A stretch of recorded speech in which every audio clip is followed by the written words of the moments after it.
Thank you for joining me today in my garden. I'm Liz Davey and you're watching A Walk in the Garden on Norfolk Community Cable Television, NCTV. This is a beautiful, beautiful October day, a real gem of a fall day, and quite unusual in that our temperature is approaching 80 degrees as we film this show. It isn't going to last, however, and by tomorrow we'll be back down to a more seasonable 60 degrees, 65 degrees, which is more normal for this time of year. But today is a great day to be outside, working in the garden, getting a few things done. October through about the middle of November is probably one of the busiest times in the garden. I would say April, May is the other one. This is when we do our fall cleanup and get ready for winter. And the garden is finishing up. I'm in the herb garden here today where we usually start. And we want to start thinking about how we're going to prepare this bed for winter. The first thing I'll need to do is trim back some of the plants. And I will wait until they have pretty much browned off or are completely finished. And the plants, tarragon and oregano can be done at any time. This is a tarragon. And I'll just clip those to the ground. It makes it a lot easier to get in here and rake it out if the stems are cut back. So I'll just go through the garden cutting back those things I can each week until they're gone or mostly gone. Again, if you don't want the oregano to set seed, it has seed pods on it right now, and these will fall and you'll have oregano in the grass if you don't take them off at this point. I don't mind it. It smells nice when you mow. It smells like pizza. Things that we don't cut back in the fall would include sage, and sage can be used in the garden right up until it's covered with snow. The leaves will stay on it. The mint is still going. Actually, it's doing a little better now that we've gotten some rain, so I'll probably leave that for a while, but it will get cut back, as will the lemon verbena and the lemon balm and lime balm, and I can trim those back at any time. The leaves are starting to go.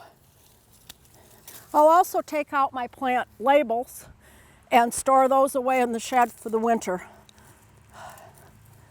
I do remember where things are in here. If I did not remember and had just planted a lot of new herbs, it would probably be wise to mark the locations by drawing a little picture and a little plot of those herbs and keeping it so you'll know what comes up next year and what does not. There are a few things in here that are annuals, including there was a geranium at this point, and that just gets pulled. It's already gone. We've had a light frost. Nothing really major, but a light frost. The thyme I'll leave alone. The sorrel I will cut back. It will just die down on its own. Roses don't get trimmed until spring here. Some people trim them in the fall, but I find spring is a much better time. That way you can see what part has died back.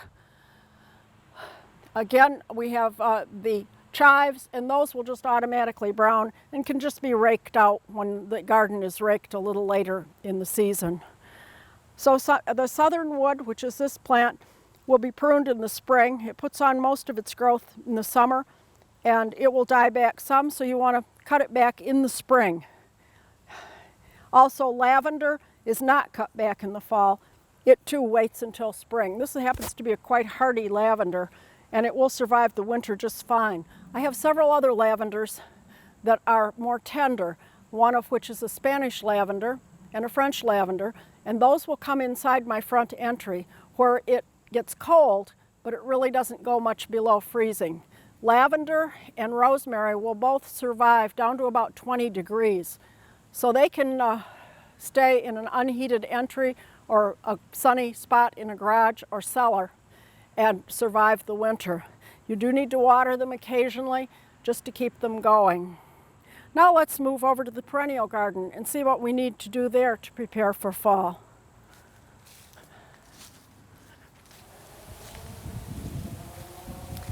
The perennial garden is collecting leaves very quickly, and a lot of these leaves will stay put as winter mulch. Some of them will be removed if it gets really too heavy. I have lilies that can be cut back. I would suggest cutting the lilies back rather than pulling them, because sometimes you pull up the whole bulb. And you want to leave that bulb there so it'll bloom next year.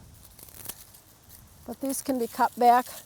And most of the waste from this garden, unless it's terribly diseased, I will compost. But again, especially the smaller stems, sometimes if you don't cut it, you end up pulling something back. And these will go into the compost. While I'm out here, several of the plants in this garden tend to get bothered by the deer. I have an azalea at this point, and I'm going to keep deer spraying that about once a month, as long as I can get out here.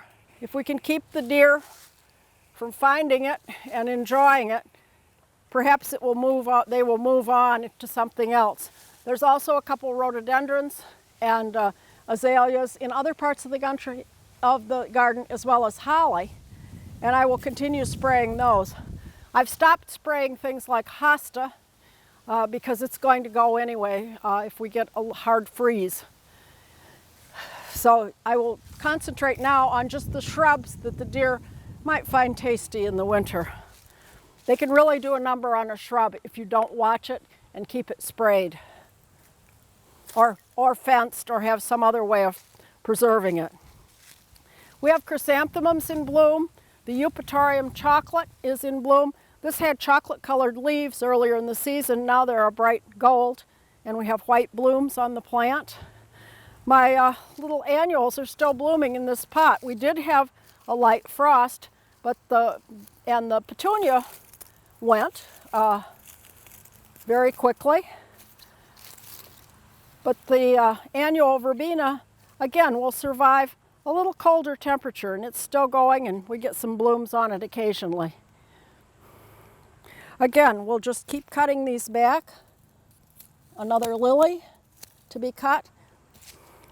And most of these will get cut down as we go through the season and they start to turn brown. Moving down the way, this one is a penstemon, Husker's Red. And I can trim the top of it, but you'll notice it has what's called basal growth. And this is new growth that's coming up around the base. And Shasta daisies and the penstemon, and several other plants. Black-eyed Susans is another one that have this basal growth, and you want to leave that for the winter. You don't cut that growth. That will come back up in the spring. So that one will be left, and it will stay somewhat green, perhaps brown a little, but you don't want to cut that one off in the fall. The daylilies, once it frosts, will just turn all brown, and the foliage can just be pulled out, and they will return come spring. You need to remember where things are as you come. I like to trim back my iris. I'll get that done before it snows. The Siberian iris and the regular iris turn into absolute mush after they've been out all winter, and they're really kind of nasty to take out. So I like to get those cut back down to the base before it snows. But we'll wait a little bit longer and let the spikes be decorative. Asters are now in bloom, and they're covered with pollinators. I can see bumblebees, honeybees, and numerous other pollinators, different types of flies. They really are a good plant to have in the garden because they do support pollinators, which we need to do at this point because they are endangered by all the turf grass that's been planted and lack of native plants. Some varieties of asters are native to this area, so they're a good one to have in the fall, and they add a lot of fall color along with the chrysanthemums. Oddly enough, I'm still getting a few blooms on the rose. I will not deadhead these blooms as we go so that the rose will strengthen up a little bit before winter. We still have some annuals blooming. The annual salvia that I planted is still going, and other plants will need to be cut back. I won't cut the hydrangea back again until spring. We'll leave this, and I'm going to be protecting this in another month. I'll put some wire around it and leaves in it. It's now time to plant bulbs, and I made a lovely chart. As you can see, the garden's very full right now, and it's very hard to tell where you might want to plant bulbs. I also know that I have a lot of bulbs already in the ground in here, so just finding a spot to plant them would be really difficult if I did it right now. However, I found the spots I wanted bulbs, spring flowering bulbs, last spring when the bulbs that are here were blooming. Therefore, I noted it on a piece of paper as I went down through the garden, and I kept it. I used it to order my bulbs, and now I'll use it to plant the bulbs. And we're going to plant some medium tulips here. And you need to dig a fairly deep hole. I like to plant them in bunches, fairly close together, so we have a little bouquet, as it were. I'm not going to fertilize with the bulbs. There's a chance it could burn them as they form their roots. My planting plan here called for a medium tulip, a medium height. And this one is called Flaming Perissima, and it's an emperor tulip. And they're some of the ones that will return for several years at a time. And I'm going to plant 5 bulbs in this location. And then I have another spot where I also need medium tulips. And I'll put the other 5 over there a little later. Tulips are planted with the pointed side up, and the roots will grow from the bottom. By planting them in October, the ground underneath is still quite warm. And at this point, they will start growing and form roots. We'll want to make sure we water them if we don't get some rain. Hopefully we will get a little rain. I have had, in a number of spots, grape hyacinths coming up. And these are bulbs that bloom in the spring, but they do put on foliage in the fall. And so in order to mark where I've planted my tulips, I'm going to put a bunch of grape hyacinths in this area. They actually will be a nice blue bloom around the pink and white tulip perissima flowers. We'll fill this back in and be sure to tamp it down well. And there's one I can mark off my list of blooms for next year. Again, I want to make sure that the soil is tamped down pretty well. And I may put a few leaves over it right now to discourage any creatures from digging them up and running away with the bulbs. Some people put down red pepper on the top. That also discourages the digging of chipmunks and squirrels.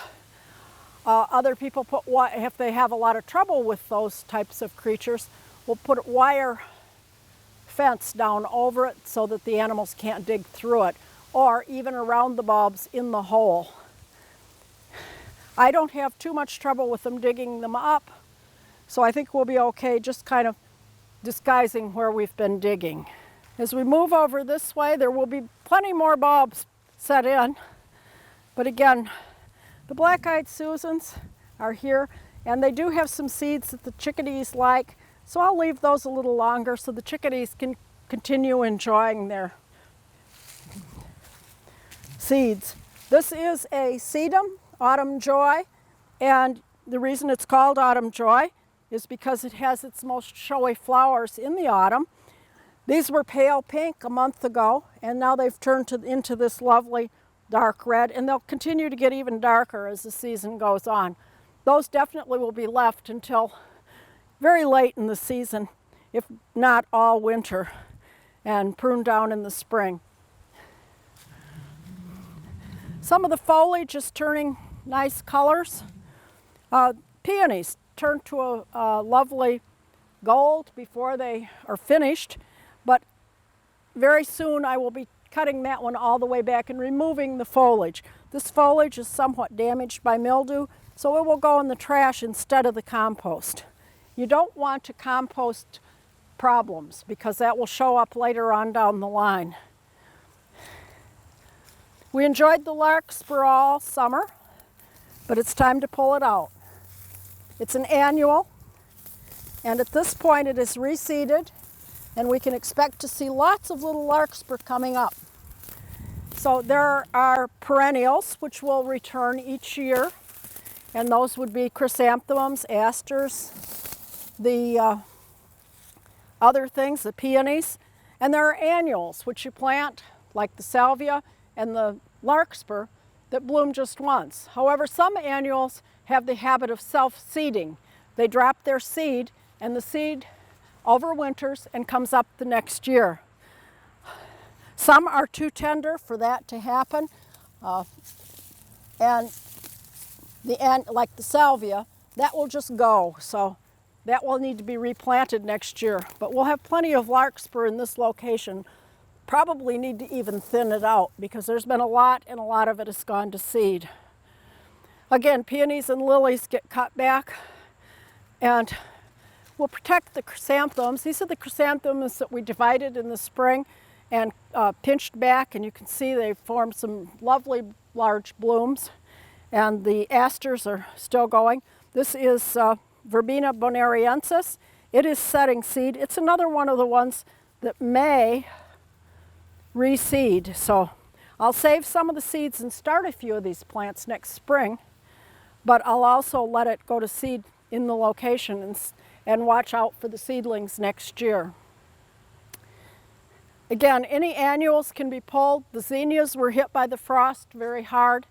They're over here. And you can see the damage. This is frost damage. It wasn't a hard frost. It just barely swept through. It didn't get everything, but the things that it got, it really did. So these will be just pulled out and composted. And the same with the pineapple sage. You can see that down underneath the pineapple sage is fine, but the top, it's a tropical plant, and the top was completely frosted, frost killed. So that will be also coming out soon. I might use some of the leaves as an herb. There's a pepper right here that I picked all the fruit before the frost, but it too is pretty much frosted on the top. So that too will come out and go into the compost. And that will need to be replanted next year. Now let's go into the vegetable garden and see what we can do there.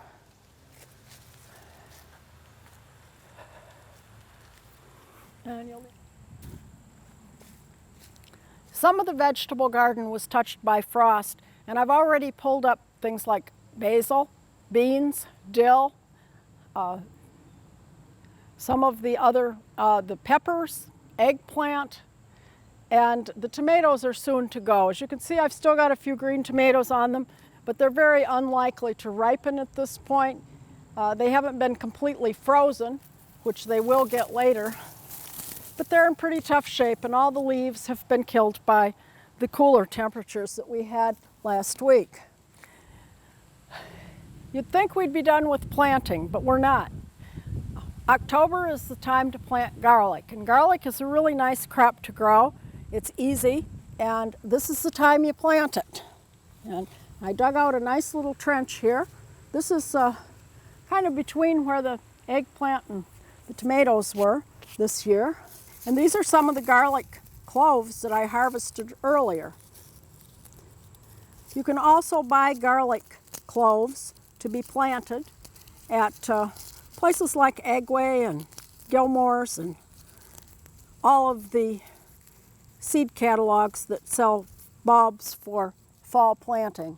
And what I'm going to do is just plant these about 3 inches apart, and putting the pointed end up, I divide each bulb into its cloves.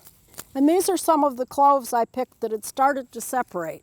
I knew they weren't going to last long as storage garlic. They're getting ready to grow. And I'll just continue along here about every 4 inches and then cover them well. I may want to add a little compost on top of these And as the temperature cools, I'll add some straw over the top as well so that they're mulched for the winter. That straw will stay on all of next season as a mulch. If we continue to have some warmer days, the garlic will come up this fall. That's fine. You'll have little green shoots. Sometimes it does, sometimes it doesn't. You'll have nice little green shoots in the fall. It's just fine. Don't worry about it. It will come back up again next spring. It'll be fine. Even if it dies down this winter after it's come up. Really, next spring we'll put a little fertilizer on it, maybe put a little more mulch on it, some straw, and this will be our crop that we harvest about the end of July, if all goes well. It's easy to grow and it stores very well. There are two types of garlic. There's a soft neck and a hard neck. The soft neck are the kind that you find braided in the stores, braided together. It doesn't last as long. The hard neck is the one I grow. It seems to grow best here in the Northeast, and it does store for quite a while.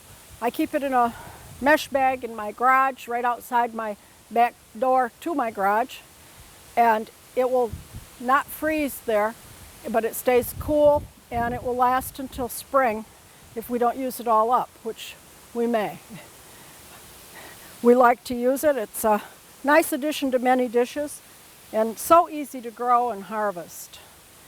Speaking of harvest, we have other things that are still being harvested in the garden just when you think it's gone. The tomatoes, the eggplant, and the peppers are pretty much gone, but there are other things to eat. And one of those is broccoli, which is still bearing. In spite of being eaten up by the deer earlier, we had a little problem with the deer getting in while I was on vacation, but the broccoli has come back and we're getting some decent sized side shoots. I have arugula, which is a very hardy green. I'm going to use that for a salad today. And lettuce. This is the lettuce that I planted probably about August, and it's now definitely ready to be harvested and enjoyed. This will go if we get a hard freeze, so we might as well enjoy it while we have it.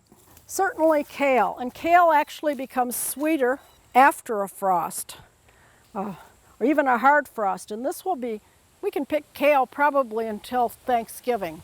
And possibly broccoli as well. They're very hardy crops and they like the cooler weather extremely well.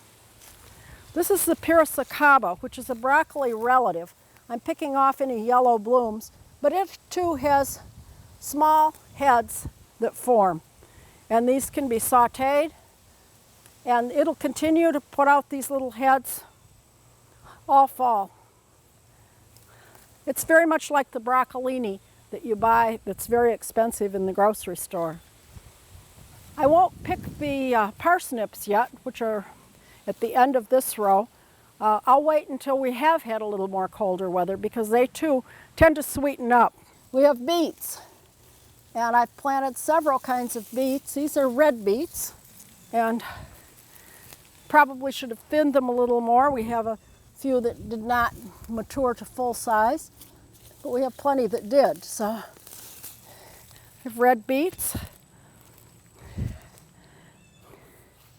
And I also have an ever-bearing spinach. And this is kind of a chard relative, but I find that it's a little bit, this is Gator perpetual spinach. And I find that it's a little bit sweeter than chard, a little less pungent. It's very much like spinach. I do cut up the leaves and take out the center rib when I cook it, and it's very much like spinach. We also have yellow beets, and these are something you won't find in the grocery store. They're very good. They're a yellow beet. You won't find them. You might find them at a farmer's market, but you're not likely to find them at the grocery. They grow well in the home garden, and they are a favorite. They're very mild, and they're delicious roasted. So they are kind of a favorite. We also have, again, a little more arugula, some radishes. And these, again, I planted later on. And another crop of radishes, which will grow in the fall because, again, it's cooler weather. And lastly, I do have regular spinach. This was planted about a month and a half ago. And this can be picked for salads or steaming. I don't have too much of it. We'll probably use it as a salad green along with the arugula. So there's plenty to be done. One of the things I do, you'll notice we have a lot of leaves. The leaves will stay on the garden and more will be added.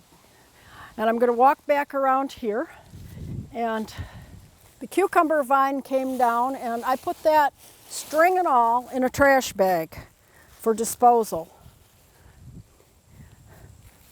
All my garden stakes will go in a flower pot, and those will be stored under the potting bench for the winter, so we have them to use next year. Pine needles.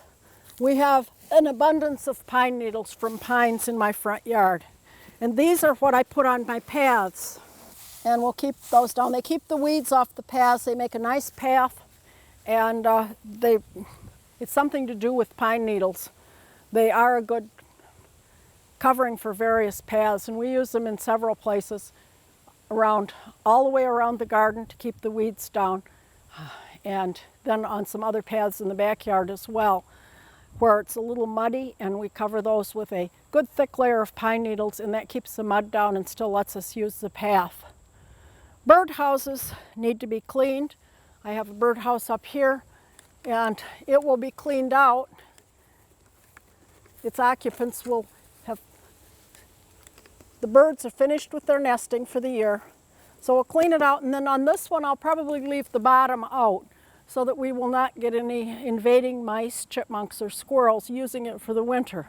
They tend to make a mess and also chew up the bird house.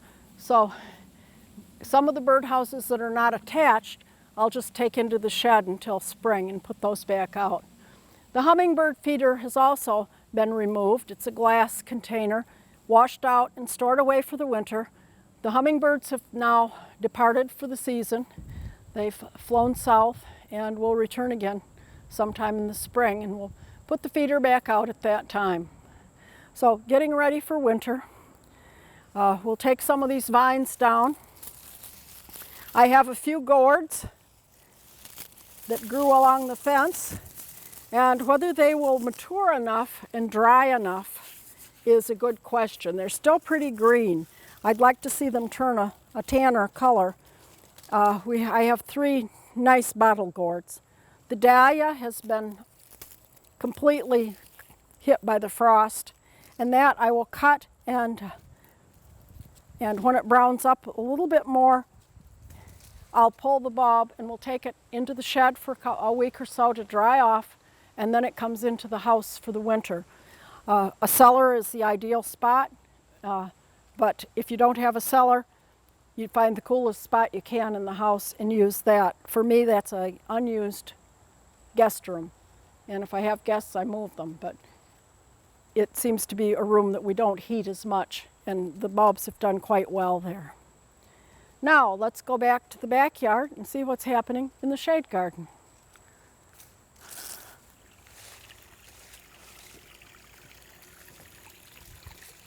I'm back by the pond, and I'm carrying one of my garden decorations. It's time to find all of those in the garden before they're completely covered with leaves and bring them in for the winter. I'll put those in the shed, and we'll talk a little bit about the pond. I still have flowers in bloom out here. The frost that hit my garden, actually, the backyard has so many trees and shrubs that this area was somewhat protected from that weather. My fuchsia is still in bloom in the pot. The coleus is getting a little ratty, and that will come out soon. Again, still have impatiens blooming away, both behind the pond and here. When they're gone, the whole pot will just get tipped into the compost, and that will be the end of them for the season. This oat grass is starting to color up, and it adds a nice accent to the garden as the seed heads turn into a golden color as time progresses in the fall. The hosta that are in here are starting to look pretty ratty. I will wait until they're killed by the frost completely, because then they just pull out very easily, and that's a very easy cleanup for the garden. We have lots of leaves falling.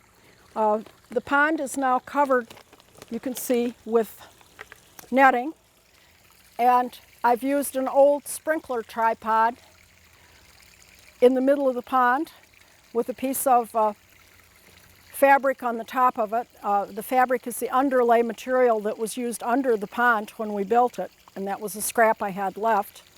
And I've stretched the net over that so that the leaves can be blown off of it a little easier. The fish are still really active, and today being a warm day, they're anxious to get fed. Once the weather cools a little bit, the fish slow way down, and then we start using, when the temperature goes down, a cool weather food, which is more easily digested. And once the temperature is below, about 50 to 45, I stop feeding the fish altogether, and they will not eat again until probably March or April, when the ice is out of the pond and they are ready to resume eating again. And again, we'll start with that easily digested fall and spring food, and then move into the summer food as the temperature warms up and the water temperature warms.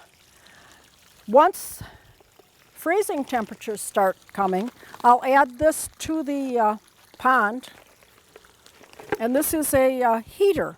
It's a de-icer, and I'll plug that right in where my waterfall was. That will be removed, and the skimmer will also be removed. These will be washed and stored inside, and I'll put in this little ring, plug it in, and I'll plug it into a thing called a thermal plug. And the thermal cube is a plug that doesn't come on. The electricity will not come on unless the temperature is below freezing. So this saves a little on electricity. You don't want to be running the pond heater on a day when it's 60 degrees or even 50, because you don't have any ice to melt. But when the temperature drops and ice starts to form, I want to leave a hole in the pond, just a small hole. That allows the gases that build up from the fish waste and just decomposition of leaves to exit the pond, and air to flow into the water so that the fish will stay alive. Some of these fish have been here 10 years using this method, and they just stay in the pond all winter, and they're very happy to just move slowly around. Again, this is the fall-winter food, and the net's holes are big enough that I can just throw the food right through it, and they're very happy to get it. Again, I won't be removing the waterfall until the temperatures get cooler and we get some of these leaves off. I've got a small battery-operated blower, and I've been using this almost daily out here to kind of keep them off.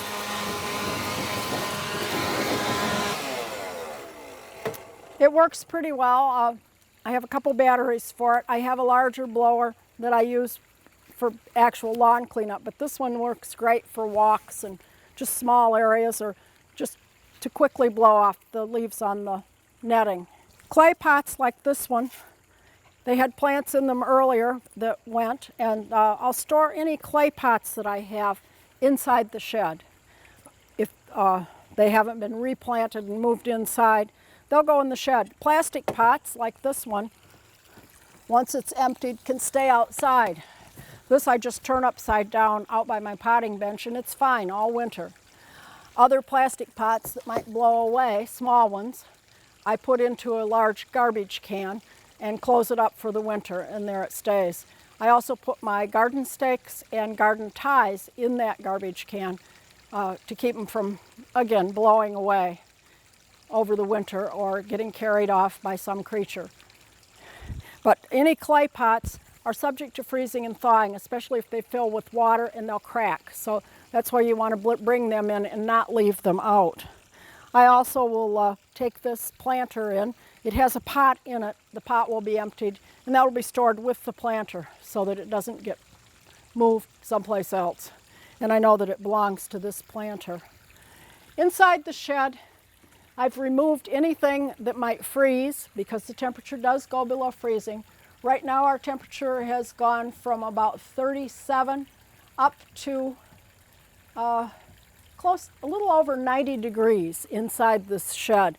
It fluctuates wildly. I can't grow things in here in the winter because it does get too cold at night. During the day it heats up quite nicely, so it's a nice place to do a little work. I'll be working on some Christmas decorations and other things out here, even when it's too cold outside, because this will warm up with the sun. It has a side window that's plexiglass, and it does warm up nicely, especially when the leaves are off the trees. Anything, as I said, that is liquid needs to be stored inside so that it won't freeze. I also look around and try to take anything that might be attractive to mice out of here, because they can get in. I don't know how, but they do. They manage. And I spread around these little packets of Mouse Magic, which is a mint product. It smells very minty. They need to be renewed about every 3 months, but they do seem to repel the mice. And if I have baskets or stacked or something like that, or I've got some scrap wood in here, I'll just throw one of these packets in, and it usually keeps them out pretty nicely. And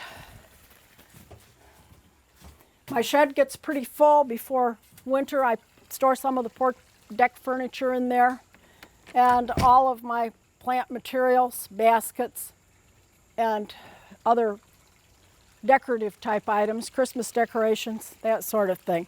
But I want to make sure that not things that are very attractive to mice get stored in there.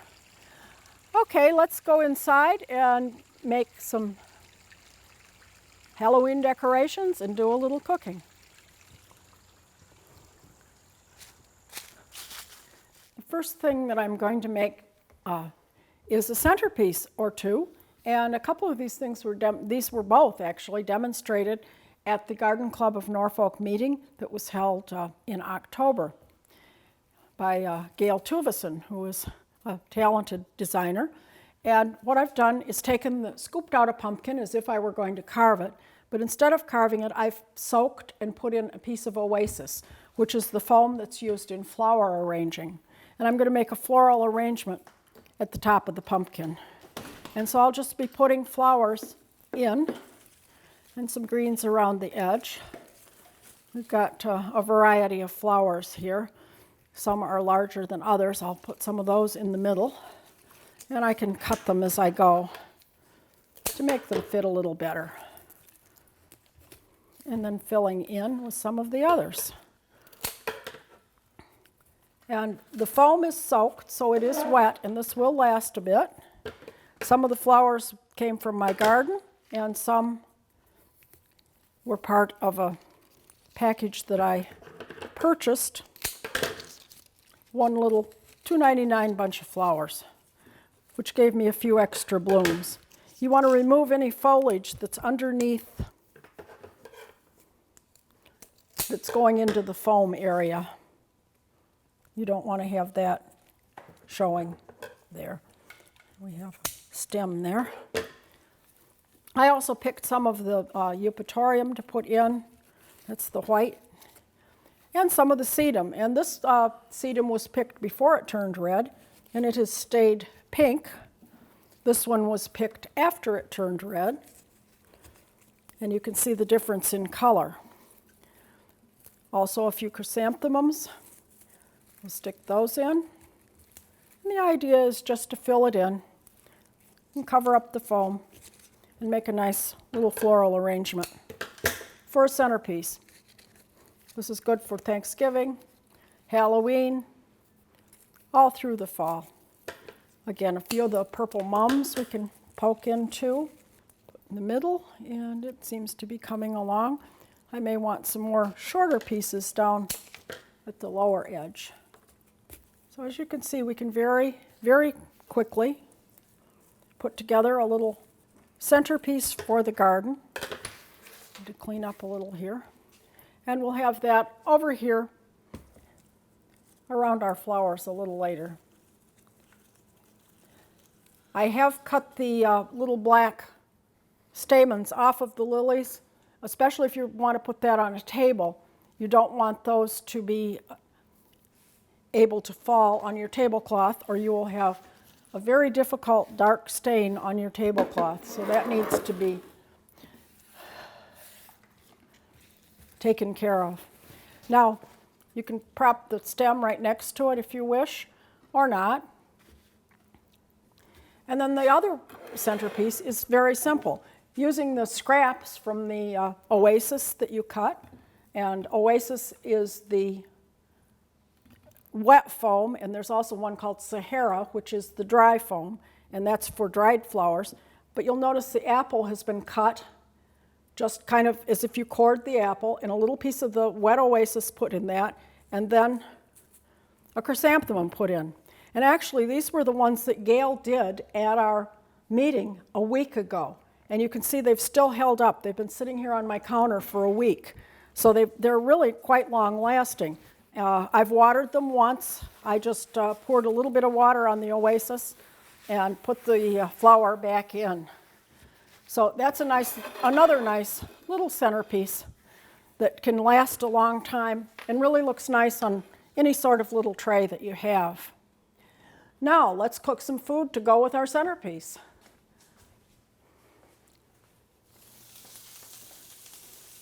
Today I'm going to make shepherd's pie with a twist, and it's a little Halloween twist.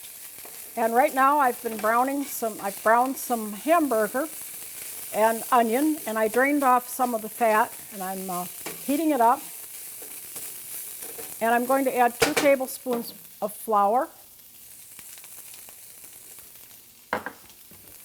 and stir that in. This will thicken up the mixture a little bit, and there is enough fat left to coat that flour. I'm going to let that cook for about a minute. We want to get it nice and browned. I'm going to add some seasonings and 3/4 of a cup of beef broth.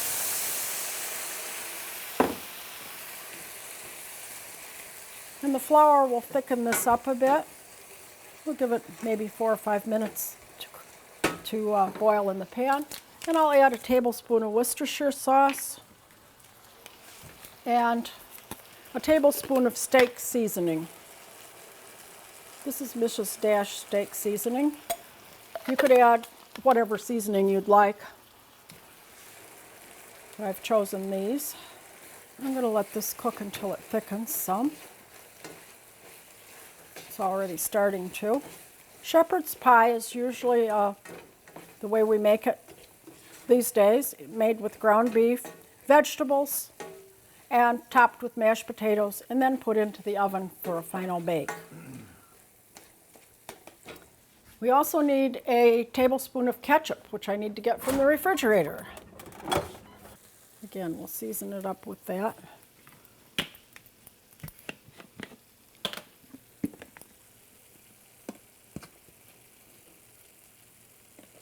About a tablespoon. That's all we need. And I'll stir that in. And we're already starting to thicken it up a bit. Next, I'll add a cup of peas and carrots. These are carrots, garden carrots and frozen peas. You can use frozen peas and carrots. If you don't like peas and carrots, you can use any vegetable that you'd like, but it is part of the meal. And the peas and carrots are colorful and look good and commonly liked. Getting it ready to go in the oven, we can turn off the heat, and I'm going to put it into a casserole dish. This is about 1.5 quarts. I used a pound of ground beef and 1 whole onion and 1 garlic clove. And the rest of the things you saw me add. Now for the Halloween twist. We're going to put some ghosts on top. Instead of just scooping on the mashed potatoes. I've already made mashed potatoes. You can make them from potatoes, or you can make them from the boxed mashed potatoes, however you want to do it.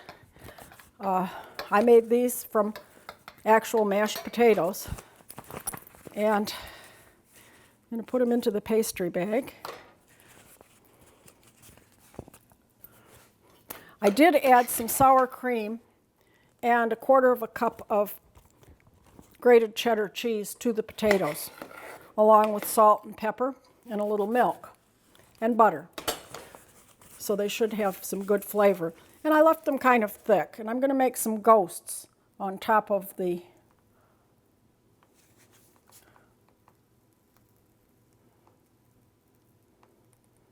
shepherd's pie.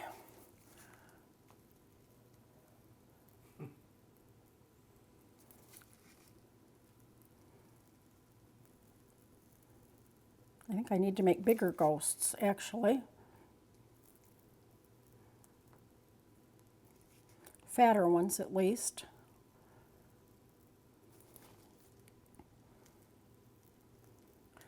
Again, you can just spoon the mashed potatoes on the top. But this is kind of fun if you're making a dish for Halloween. And each person gets their own little ghost here. And then we want to give them some eyes, and those will be peas.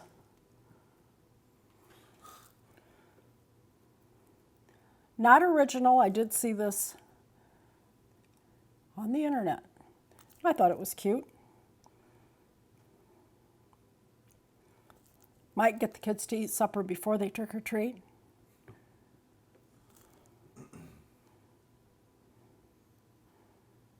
And there is a Halloween shepherd's pie.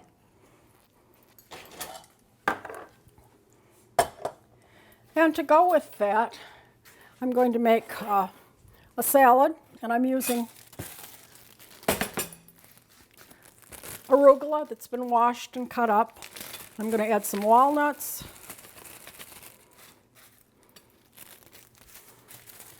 and some apples to this. You could also add cheese. Blue cheese would be really good, feta cheese, but I want to put in some apple slices.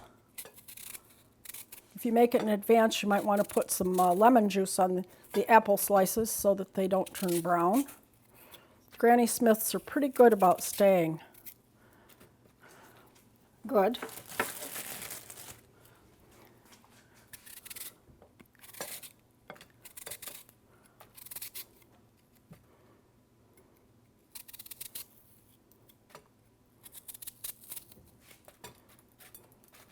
The apples and the walnuts. And for dressing, very simply, I'm going to use 4 tablespoons of olive oil,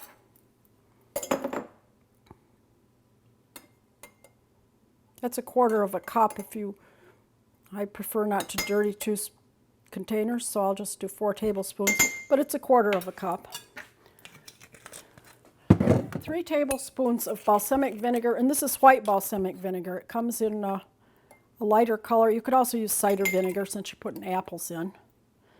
3 of the balsamic.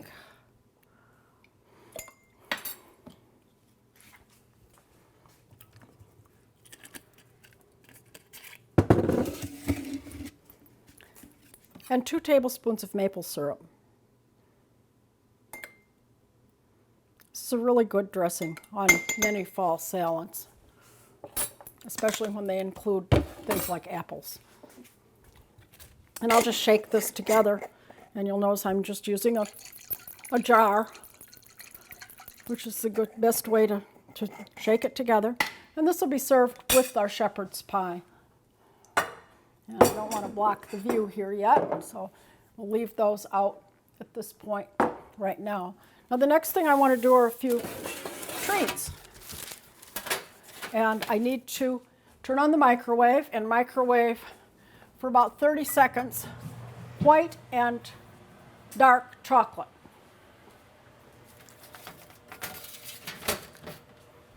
And I'll assemble my things. I'm going to use some pretzels, and we're going to dip them in the chocolate.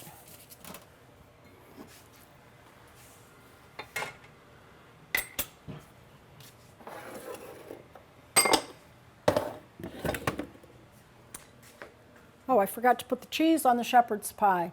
Put a little cheese on the top of it too. This is cheddar. Actually, being Halloween, probably an orange cheddar would be appropriate, but we're using white.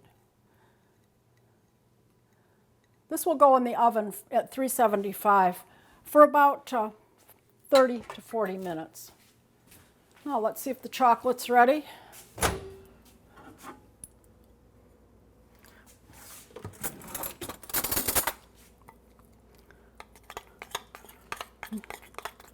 That one is, and yep, they're all set.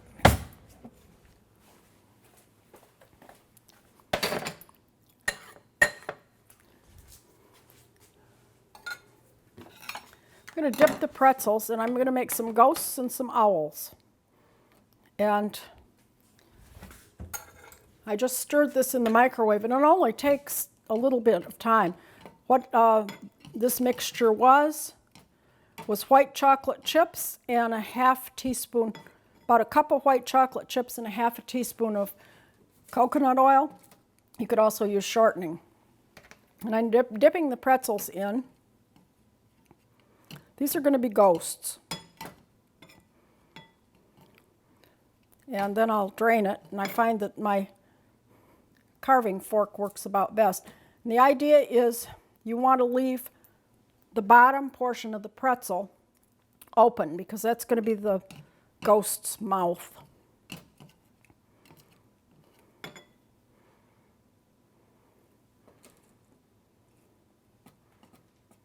The chocolate is not terribly hot, so you can, this is something that kids could do.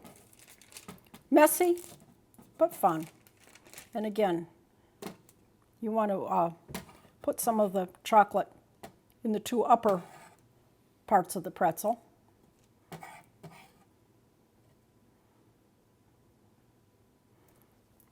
And leave the mouth, as it were, open.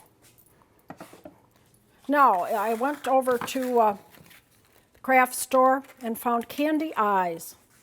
You could also make your own eyes, I suppose, with frosting, but these candy eyes are pretty quick and easy. And we'll put 2 eyes on each of the white chocolate ghosts.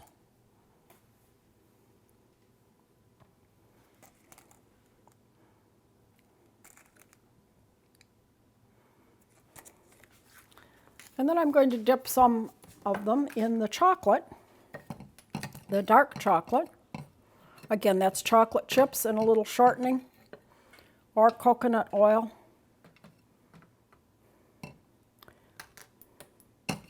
You want to cover the whole thing. These do set up hard, and if you're in a hurry, you can even put them in the freezer. And again, I want to pour a little bit in the eyes area, the top. So we just leave the bottom portion open. Sometimes they'll drain out that way.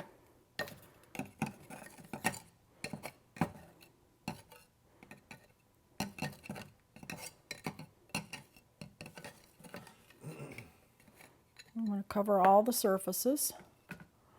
And again, I'll add a little.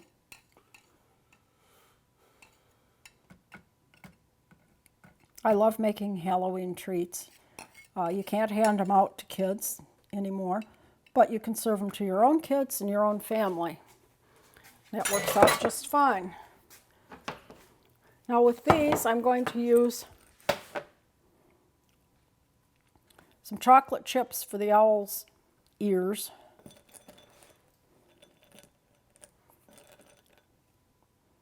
Two of them.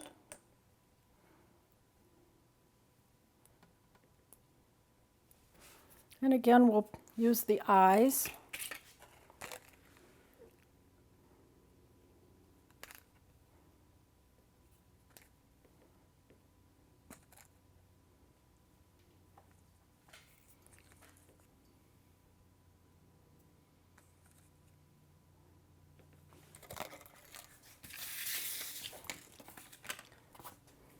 And then for a beak, I'm going to use candy corn. I believe they used a chocolate-covered sunflower seed, but I thought candy corn would be very colorful and make a nice beak. Perhaps not an owl, maybe it's a parrot or a macaw or something else, but it is a little bird. Another thing I'm going to make are some spiders, and I'm going to make the spiders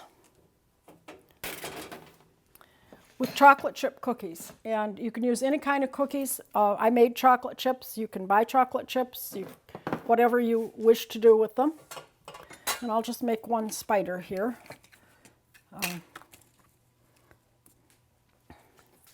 But I have some chocolate frosting. Yes. We hope it comes out. There we go. I'm going to put a pile of the chocolate frosting in the middle of the cookie, and we'll add peanut butter cups.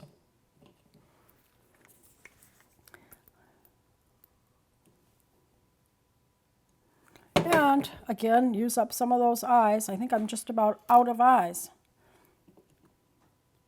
Then we have to give the spider some legs. And spiders have 8 legs, so we'll be accurate.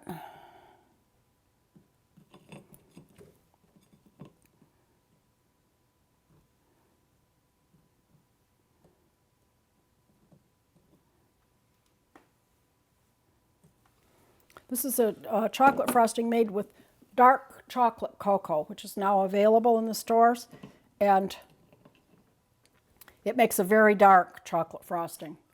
So you can use a regular recipe, but you'll get a very dark chocolate. And so there's our little spider. And again, the frosting will set up as the frosting dries. So that's what we have, and I've already made a plate of these that have already dried. And we'll arrange our little Halloween feast here. We have some owls and some ghosts.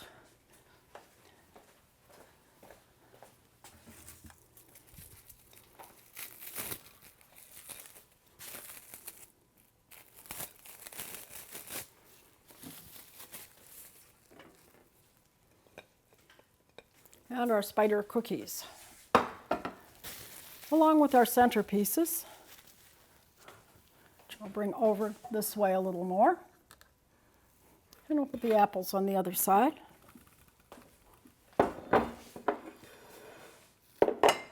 And the dressing near the salad. And that'll be our Halloween meal. These will dry. And I'm wishing you a happy Halloween with not too many ghosts or spiders. I'm Liz Davey. Thank you for joining me for a walk in the garden on Norfolk Community Cable, NCTV.